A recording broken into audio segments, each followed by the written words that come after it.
Hello guys, வணக்கம் மக்களே. Big பாஸோட டே 42ஓட promo வந்தாங்க பார்க்க போகிறோம். ப்ரோமோ ஒன்லேயே நச்சுன்னு தாக்கியிருக்கிறாரு நம்ம சேதுபதி. யாருன்னு பார்த்தீங்கன்னா திவாகரை தான். என்ன இருந்தாலும் எவிக்ட் ஆகி போகிறாருன்ட்டு கொஞ்சம் கரிசனை காமிச்சிருக்கலாம். என்ன பண்ணான்னு பார்த்தீங்கன்னா, யாருங்க உங்களுக்கு உரிமை கொடுத்தது? ஒரு பிரச்சனைன்னு வந்துட்டு நான் இந்த கேரக்டரை பண்ண மாட்டேன், எனக்கு இது வேண்டாம் அப்படின்னு சொல்லிட்டு அந்த கெட்டப்லேருந்து வெளியே வரதெல்லாம் உங்களுக்கு யார் இந்த உரிமையை கொடுத்தது? சொல்லுங்கள், நீங்கள் ஃபஸ்ட்டு சொல்லுங்கள். நீங்கள் சொன்னால் தான் நான் இது பண்ணுவேன். நான் இங்கேயே உட்காராது வரைக்கும்னு சொல்லிட்டு கீழே உட்காந்துக்கிட்டு கேமரா முன்னாடி போயிட்டு நான் நடித்த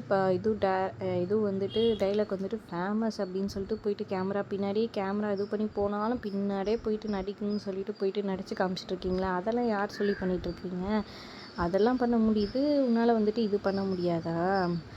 அப்படின்ற மாதிரி நக்கலாகவே கேட்டுடுறாரு சேதுபதி. செம்மையாக திவாகர் திருன்னு முழிச்சிக்கிட்டு இருக்காரு. அதோட லேட்டஸ்ட் ப்ரோமோ முடியுதுங்க. ப்ரோமோ எப்படின்னு மறக்காமல் கமெண்ட் பண்ணுங்கள். வீடியோ பிடிச்சிருந்தா லைக் பண்ணிக்கோங்க.